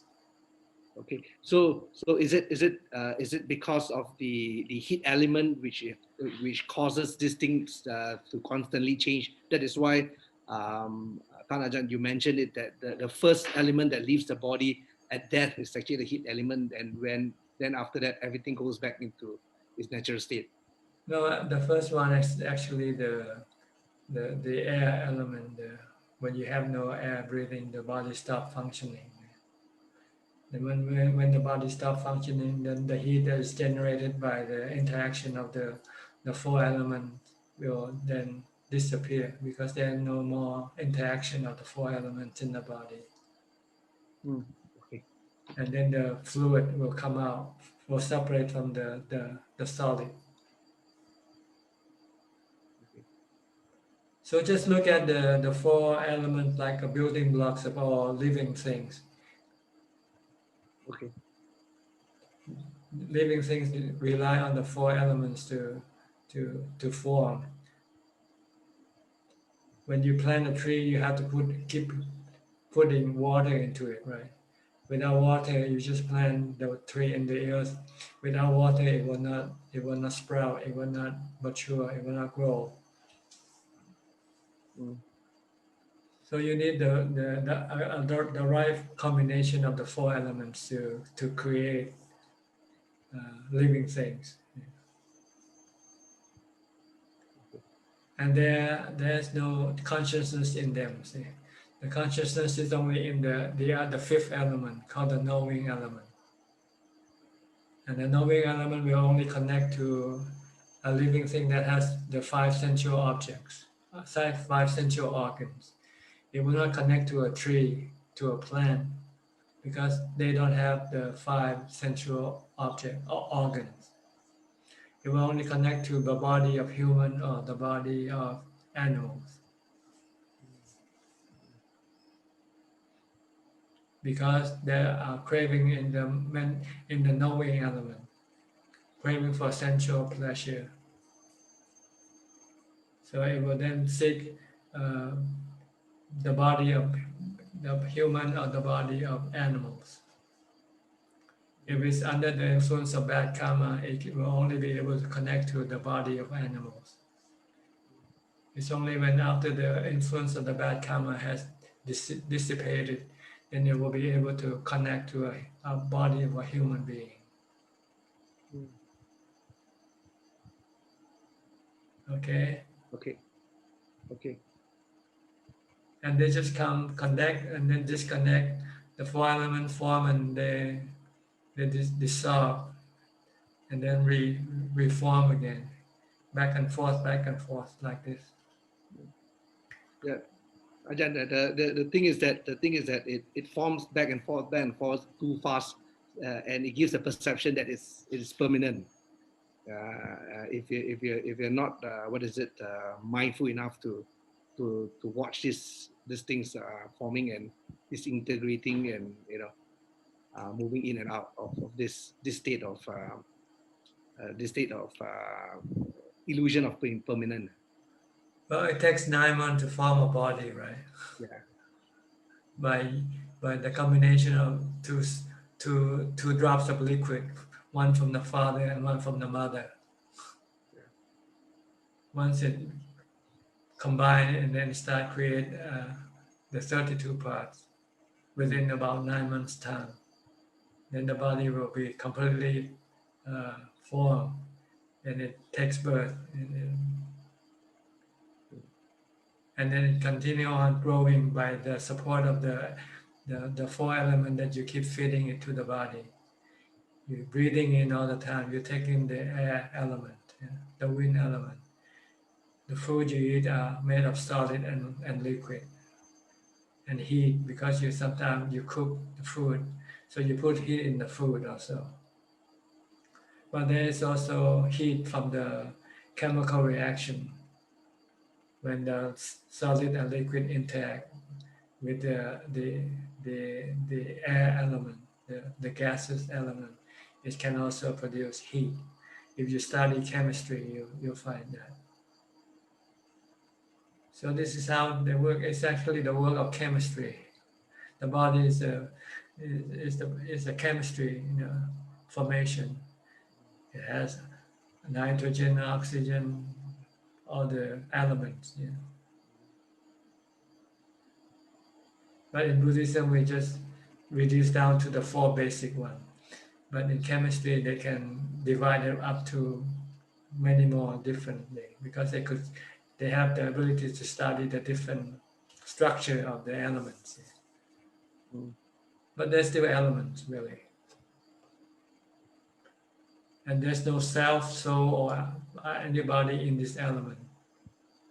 But when they form the mind, when the mind is connected to these four elements, due to the mind's own delusion, the mind start claiming the body to be itself. This is where we want to correct the mind's misperception. Like in ancient time, people have the perception that the earth is flat. So scientists eventually have to teach people that the earth is not flat, but it's round. Now nobody look at the earth as being flat. The same way with everybody get the Buddhist education, I think everybody will then eventually look at the body as no self. But nobody wants to take up this education because it runs against the defilements. It's only those people who really want to seek for the truth will be willing to give up the pursuit of happiness from sensual objects and search for the truth by going inside the mind by meditation. Okay? Okay. Thank you, Ajahn. All right. Next, Lucky. Where are you from? Are you a monk or are you a novice? With respect to Tantra Ajahn, I'm a novice. I'm from Laos. From Here. Laos. Okay. Yes. How long have you been enrolled? For 5 years already. 5 years already. How come you don't want to become a monk? Are you not old enough yet? Next year. Next Tantra year. Ajahn. Okay. I have been follow Tantra Ajahn on Facebook for a long time because I'm interested to learn Dhamma English. And today I have a question to ask Tantra Ajahn. I learned Dhamma in Lao language and Thai language, but I cannot understand clearly about the when I practice meditate, my mind sometimes is lost, is going in the past and is going in the future. Sometimes I cannot control my mind. My thoughts is go away. It's make me confused of myself. What should I do for this? You lack mindfulness. So you have to try to develop lots of mindfulness before you meditate. You can do mindfulness development in your waking hours from the time you get up. You can start reciting the mantra Bhutto, Bhutto, Bhutto. Then you can control your mind from running into the past or into the future if you have Bhutto, Bhutto in your mind. So keep reciting Bhutto, Bhutto, or concentrate on what you do. Yes. If you walk, just concentrate on walking, don't think about other things. If you're eating, concentrating on eating and don't think about other things. Then you will have mindfulness. So when you meditate, your mind will not run around, go all over the place. Okay? Yes, thank you, Tantra Ajahn. All right, is that all? Okay. Jason, hi Jason, where are you from? Good evening, Dhamma Ajahn. I'm from Penang, Malaysia. Okay, any question today? No question from me, Dhamma Ajahn. Really appreciate all your thoughts and Dhamma talk. Very good. Thank you. Okay. Jasdeep Singh, how are you? Are you from Punjab? Good evening, Ajahn. I'm from Singapore. From Singapore? Yes. Okay. How are you? Good. Thank you. Thank you. I came just to get some inspiration to practice further, and seeing everybody here and asking these questions inspires me more. Okay. So that You I have can... no question yourself? No, I do not have. Thank you, Okay. Ajahn. Yeah, fine. Then who's next? I think Fabian. Hi, how are you, Fabian? Good, good. Thank you, Ajahn. Were you from Brazil? No, no, no. So I'm in London. In London. I'm half British, half Swedish. I see. Okay. That's me. So, so my question is, let's say we're walking, trying to be mindful and walking. What would we be focusing on? Would we be concentrating on the input of all the senses, or would we just be focusing on our on your step, on your foot? So, when you step, yeah. So it shouldn't be open awareness. It shouldn't be. No. It should be focused. Should be fixed on one object.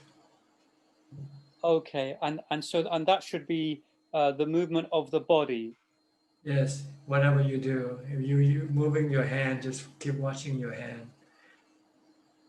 Okay. The goal is to stop your mind from going away from some other places, like thinking about the past or about the future. You want to focus on the present, and merely knowing what you do. This is what the practice. It sounds impractical in real life because in real life you have to think. But we are talking about when you want to practice mindfulness, then you have to stop working, stop doing other things. Then you can then devote your time to focus on what you do in the present. Okay, but let's say if you were listening to the birds singing now, that would also be focusing in the present. Yes, if you just listen to the sound and not thinking about other things, not even thinking about the sound of the birds, or analyzing what kind of bird you're listening to. Just pure listening, To be mindful, you just have to be just purely receiving without thinking. Okay, and that can be through any of the senses, through the eyes, through the. That's right. What you see, just merely see. Don't think about what you see. Mm-hmm. What you hear, just merely hear. Mm-hmm. And I have another question, which is sometimes the desire for progress can create suffering. You know, when you're. Yes, because you don't get what you want yet. Yeah. So you should stop your desire for the result, and just put the effort on the cause that will create the result, which is being mindful when you meditate.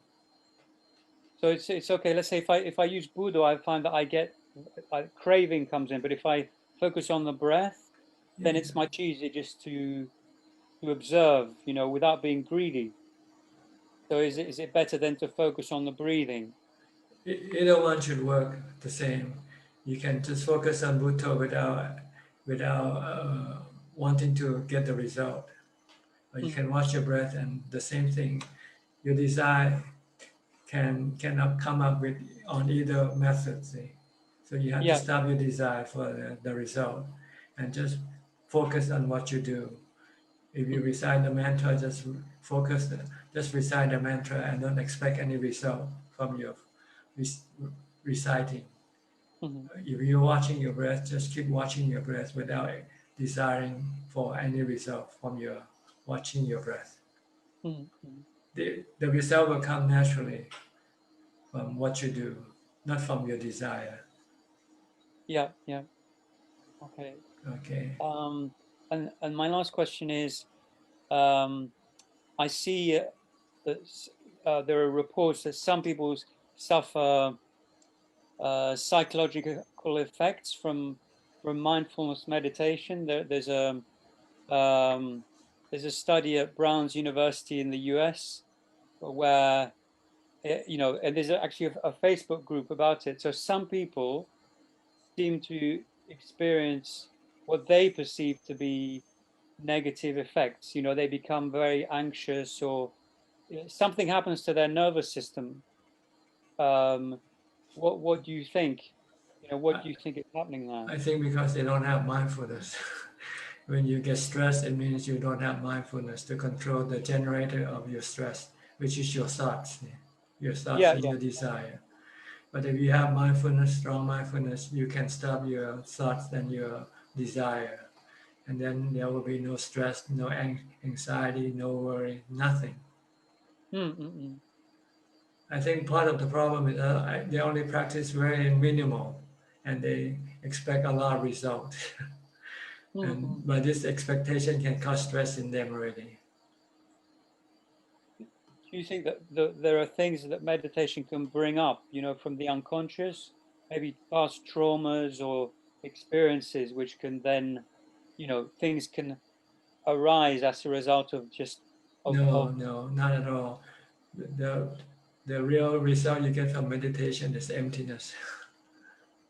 You get nothing out of anything from the mind. you bring the mind into emptiness. And Yeah. that's where real happiness is. True happiness. What about nimittas? You know, when you get This limited. when the mind is still active, see, it's still not calm enough. It can generate these nimittas or conditions in the mind. Mhm. So when you meditate, you should ignore them and just keep focusing on your meditation object to stop your mind from generating all these nimittas. Mm-hmm. But when you start, your mind is still very active. See? It's like trying to apply the brake on a running car, running automobile. You don't stop the automobile right away as soon as you apply the brakes, right? Mm-hmm. It takes a while before the automobile will come to a stop. Same way with the mind. Your mind is very active all the time before you meditate. So when you meditate, it's like applying the brakes on your mind. So it might take a while before your mind will become still. And before it becomes still, it can still generate all these nimittas. Mm-hmm. So you don't want to pay attention to nimittas because you will be encouraging it to create more nimittas. Yeah, yeah. But where are the nimittas coming from? From the mind. The mind is the generator. Okay. The mind can create all sorts of things. Feeling, emotions, visual, audio, whatever, inside the mind. Dreams are generated by the mind. Yeah. But when you have stronger mindfulness to stop the mind, to make it become still, then there's nothing, and it becomes empty. Then then the mind become awakened to the truth that everything that generated by the mind is just like illusion. They're not real. Mm-hmm. Because they're temporarily, right? Everything rises and ceases, everything comes and goes. And the only real thing is emptiness. Mm-hmm. Emptiness is always there, but it's always in the background. You don't see it until you get rid of all the foreground, get rid of all the activity created by the mind. It's the knower, just all you have left is the knower and the emptiness. Is the knower happy? Oh yes, when it reaches this stage, it will become happy. It has equanimity. The mind becomes neutral, free from emotions, free from stress, free from cravings. Does the knower love? Pardon me? Does the knower have compassion, or is the knower? Yes, it comes naturally, because once you're happy, then you can give compassion and kindness to other people. Mm-hmm. But if you're still craving, you're still desiring, you're still hungry, then you feel it difficult to give kindness to other people because you want to be kind to yourself first. Mm-hmm. But when you're content, you're full, then you can be kind to other people. You can share happiness with other people because you have happiness to share now, see. Mm-hmm. But when you're not calm, your mind is not content, you cannot share happiness because you don't have it yourself. Yeah. That's why we have the word pursuit of happiness, right? We are pursuing happiness. But the problem is we pursue the happiness in the wrong direction. We go outside for happiness, which is like chasing after your own shadow. You will never find contentment from getting the external happiness. Instead, you're getting more desire for more happiness. Mm. But when you come in the right direction, pursue happiness by coming back inside yourself, by meditation, then your mind will come to become still, and then all your craving will disappear. And then when there's no craving, then there's contentment, there's happiness. Okay? Thank you. Thank you. All right. Is that all for you today? Okay. Thank you very much. All right. Phoebe, you're next. Phoebe from Toronto. Yes. Hello, Venerable Ajahn. I just wanted to ask you were talking earlier about how it's not well, it's not the right view to prolong our life, but the fact that the longer we live, the more suffering we have, and it's almost better to just let it go and just go to the next life. No, But not to have rebirth. That's the goal of our practice. Because when you have the next life, you will have the same problem again. yeah, so my question is, so my understanding is that we should try to prolong our life as much as we can. Obviously, it's up to karma, and we could die at any moment. But if we have the means to stay healthy in our life, we should, because in order to practice to reach a higher level. Because once you die, you don't know, unless you are a Sotapanna, you don't know if you're going to have the opportunity to practice again, right? Is that right? That's right. The only purpose for living is for the practice of Dhamma, so that you can become enlightened. Not for anything else, to maintain life for. Because if you die, you will not be able to practice. Okay. Okay, so then it's okay to maintain the body as long as that's the goal. Under the what you call possibility, if it's possible, but don't try to do something that's impossible, because it can create stress, which is not what you want in the first place. Maintain life as normally as you can.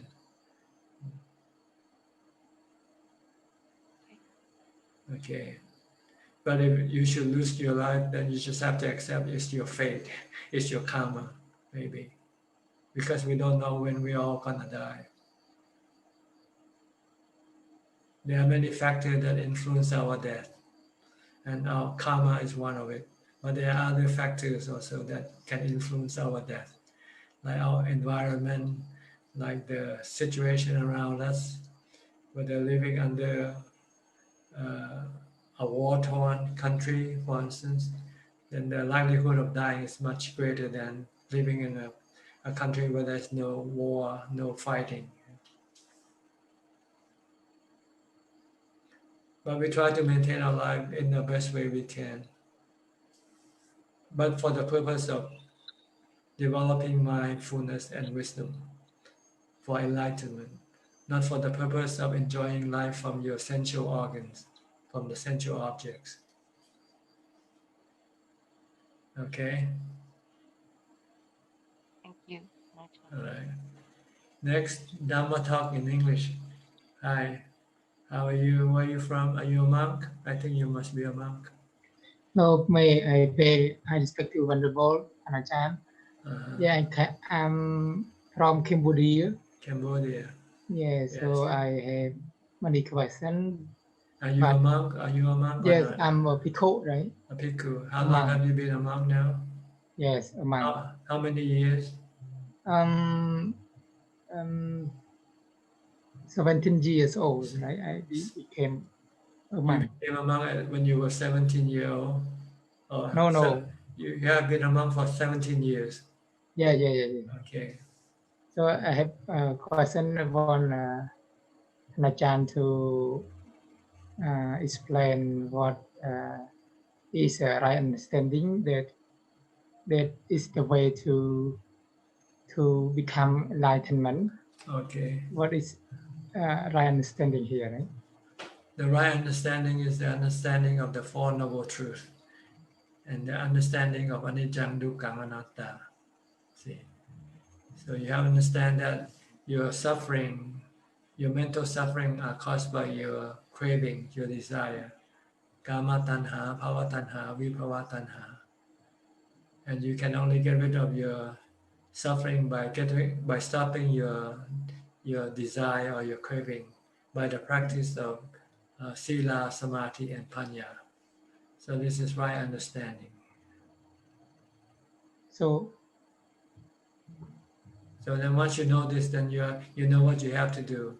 You have to develop the sila, samadhi, and panya in order to be able for you to get rid of your desire that caused you the suffering, the dukkha.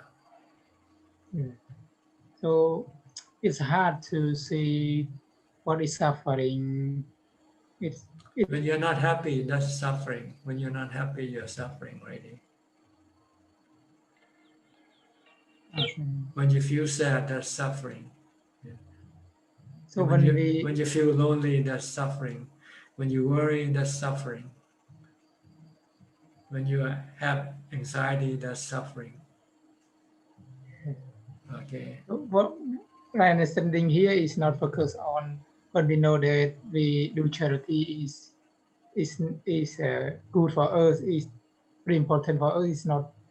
It is not included into right understanding, right? But we understand. We see that the charity is good, right? Charity is for lay people, not for monks. In order for you, before you can become a monk, you have to give up all your possession. You have to give up all your money to become a monk. So you have to learn to give up things if you want to advance in your practice. Because without being a monk, you will not be able to practice sila, samadhi, and panya fully. Yeah. So, Ajahn, the wisdom that arise, that wisdom that associated with Chana, mental substance, so it is called right understanding or not? Because wisdom in mental substance is not see what is suffering, what is impermanent, what is no self, but is included into right understanding or not? Yes, it's in part of the right understanding. You have to see that everything that you have is impermanent. That you will have to lose it one day, lose them one day. If you don't want to have any suffering, then you have to let go, no attachment. Yeah. So I'm not sure wisdom that arise in Chana, like for example, when we do meditation, we choose anapana, Yes. anapanasati, right? So we avoid the pressing. Yes. So it is not. We see the not the reality. It is the part of a element, right? So it is. We see it is. We think that we see, we watch. Not we see that it's not earth. So it is not the wisdom that see, that void, the pray is a right understanding or not? Wisdom that arrive with mental substance, it is a right understanding or not? The wisdom that arises from your meditation? Wisdom that associated with mental substance, with jhana. With jhana. Yeah, so it is right understanding or not? It's part of the right understanding. You'll find that real happiness is inside yourself, not outside of yourself. So you stop your cravings for happiness from the sensual objects. And then you would want to find happiness from your jhana. Okay. So Ajahn, so I want to ask relevant to the Buddha teacher like Alarat Tabao, right, and Uttaka Tabao, right? So two teacher, the Buddha teacher, right? Yes. They became they gain mental substance, but they cannot become enlightened. That's right, because they don't see the Four Noble Truths. They don't know about the Four Noble Truths. So it is not called, they have wisdom with associated with jhana, but they have no right understanding, right? Yeah, because it's only partial understanding. They have gone halfway, but not all the way. They have found the path to happiness, the true happiness, but they got stuck in the jhana. See, they need the four foundation. They need the four noble truths to tell them even the jhana are temporary and are still anicca, dukkha, anatta. and they have to give up those jhana, give up their attachment to the jhanas before they can enter into nibbana. So if we don't have right understanding, sometimes we do meditation and then we can attain jhana. If we don't give up our desire, maybe we can attach to the jhana. We cannot become enlightened, right? You will still be attached to samsara. You will Okay. keep reborn in the Brahma world. Okay, great. So the Buddha teacher could not become enlightened because they are tied to jhana. Because right, and they did not know how to get rid of their attachment to jhana. They thought jhana is the answer for their happiness, but they don't know that the jhanas are temporary. So the Buddha said that person who attain jhana have wisdom. A person who make their mind calm, peaceful, have wisdom, right? Have So the partial person who wisdom. no Have wisdom partial. cannot attain a mental substance. No wisdom cannot attain. No, you need mindfulness to gain absorption. You have to have mindfulness. Sati, you have to have sati, not wisdom. So wisdom. You have mindfulness. So wisdom, right? No. No mindfulness. You need mindfulness to have absorption. And once you have absorption, then you have come to you will gain some wisdom. You'll find that the real happiness is inside yourself, not outside. Yes. But then again, you don't know that the happiness that you get from absorption is not the right kind of happiness yet, because it can still cause you suffering, because it's still anicca, dukkha, anatta. So Thanachan, the Buddha teacher didn't know the Buddha teaching, right? That's so right. They don't know about the Four Noble Truths, so they will still be attached to the jhana. So for us, we listen the Dhamma a lot. So if with that, can we be as Dhamma or not when we attach to the jhana? Because the Buddha teacher didn't listen to the Buddha teaching, so they crave for the jhana. But for us, we listen to the Buddha teaching. So can we be Dhamma or not if we attach to the jhana? We are Buddhists, but the Buddha teacher not Buddhist, right?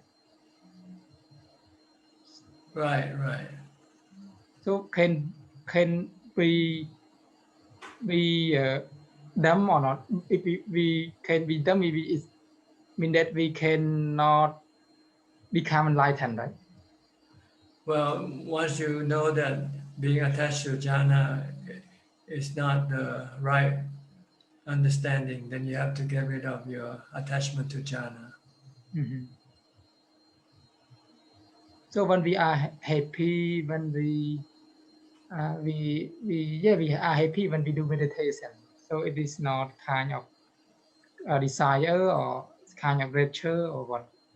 When we are calm and peaceful during doing meditation. Yes, but the happiness from meditation is impermanent. See? When you come out of meditation, your happiness disappears. Okay. So if you want another kind of happiness that is permanent, then you have to give up your attachment to your jhana.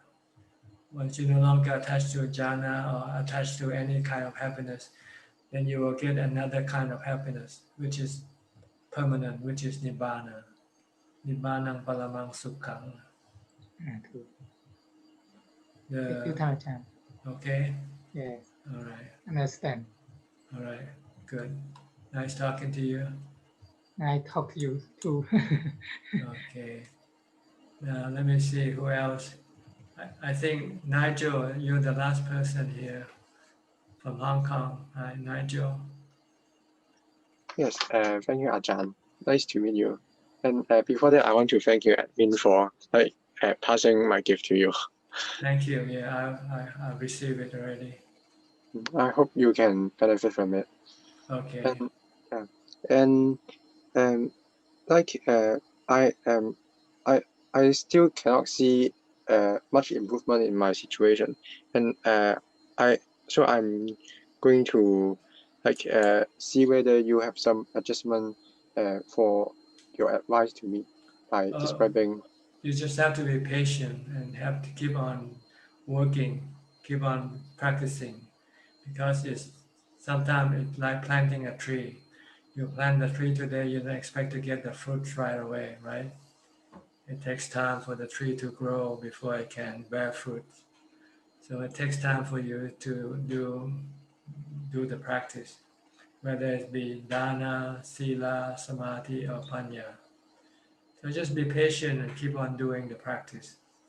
And then sooner or later, one day, the fruit will appear. I like I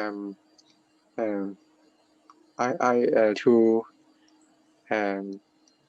like I need to apologize for last time that although I have prepared for the question for like 2 hours, but I still eventually I'm still asking some the question turns to be meaningless, so it become a meaningless speech. I have to apologize for that. Yeah, because the faculty of organizing things is still not okay. Yeah, I have to apologize for that. Okay, you're forgiven. Okay. And I want to I need to grasp every opportunity to offer my offerings to you, because I hope you can receive them out of your mercy. These are my offerings to you. Yes. If you want to give it to me, then you must give it to other people. Okay. Okay. Because if you still keep it, then it means you haven't given it to me yet. Okay, so I give it to the Sangha, right? Sangha. You give to whoever needs them. Okay. Okay. You must not keep it for yourself, because then it's not real true giving. True giving, you have to give it away.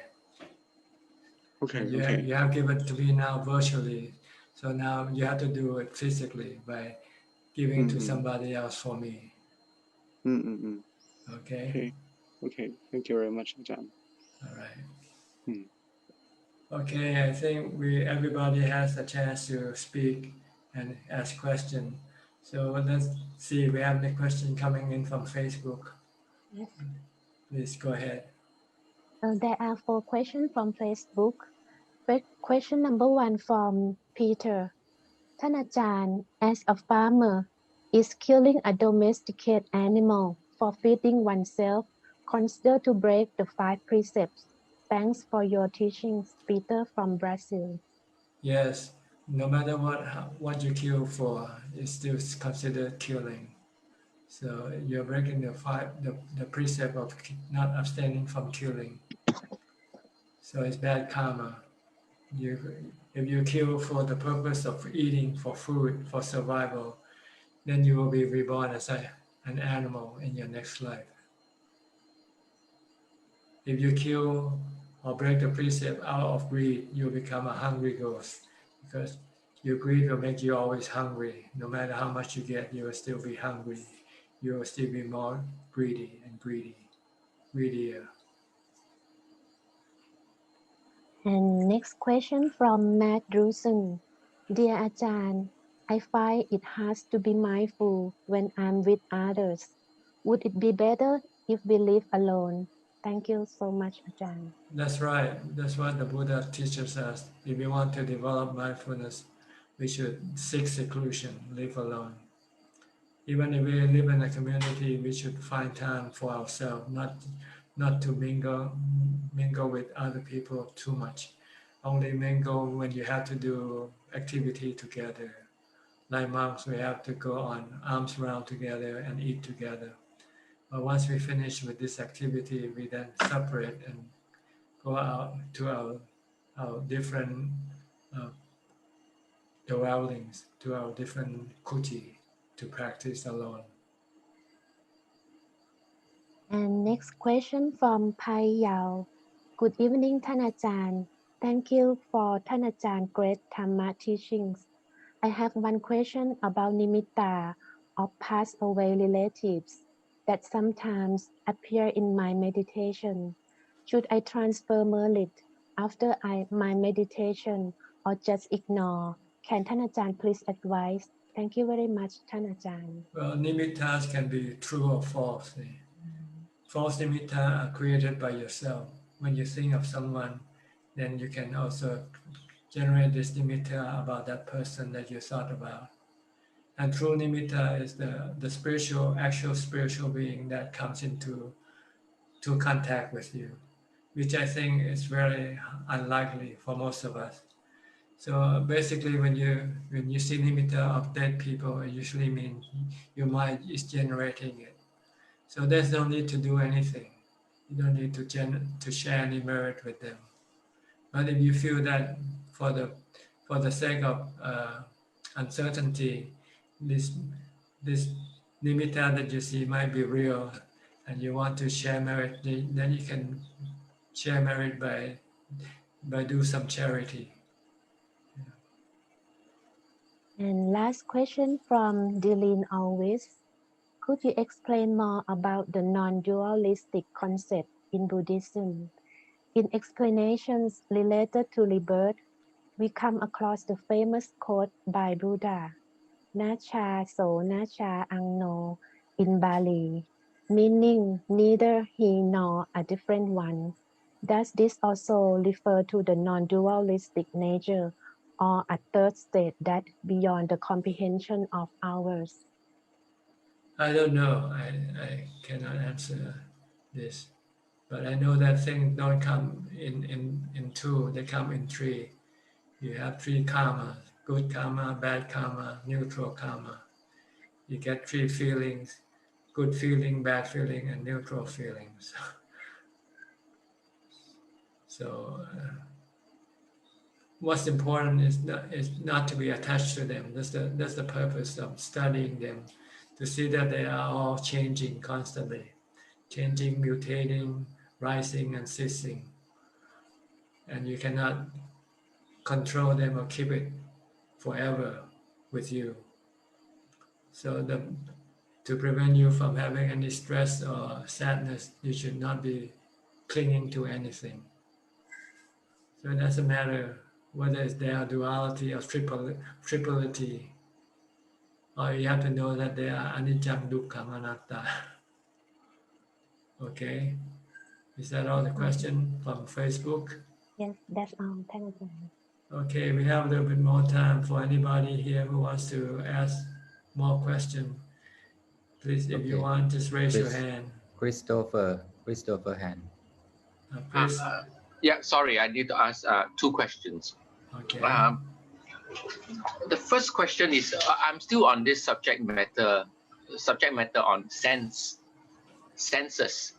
the five senses. So if this is based on what you said just now, so it means the consciousness or the sensation are senses, which is the vijnana, arise from nama rupa. Is it right? Vijnana arise from nama rupa. Vijnana yes. Doesn't arise from nama rupa. Vijnana comes from the knowing element, from the mind.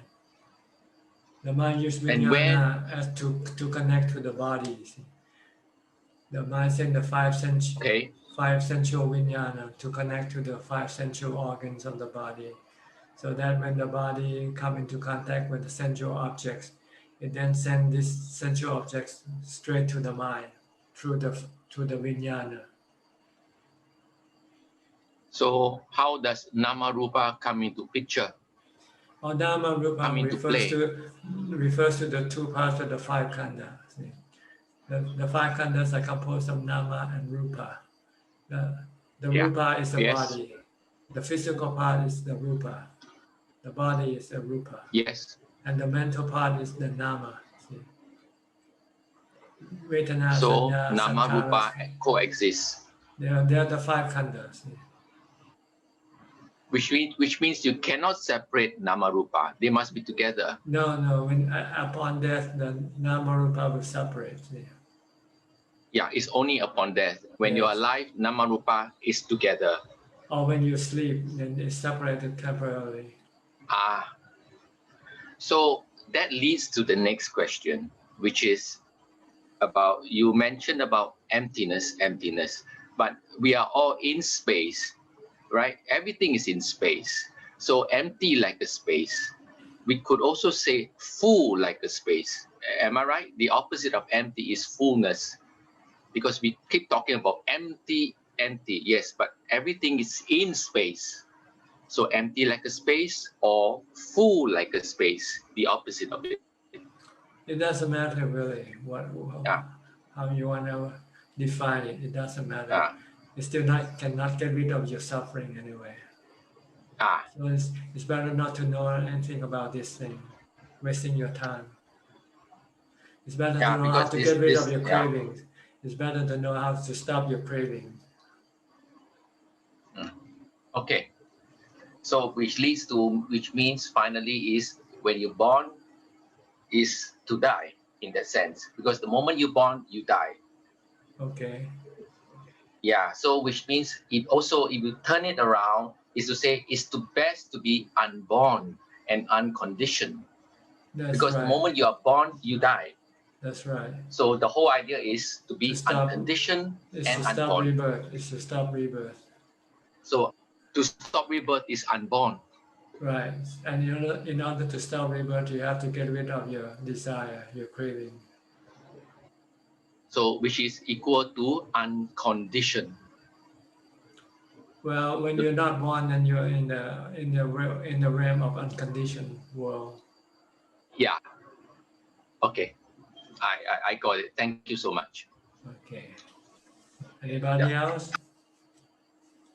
Raise your hand and unmute your microphone if you want to ask more questions. If not, I think I will have to bring this meeting to an end.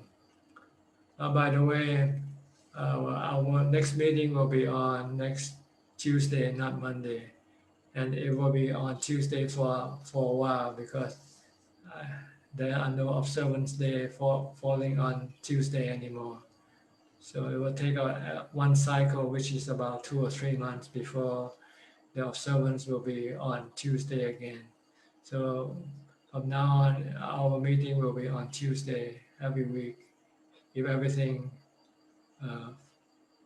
going well, if I don't get sick or something don't go wrong with the system, the internet or the electricity or whatever, I'll see you every Tuesday about 8 p.m.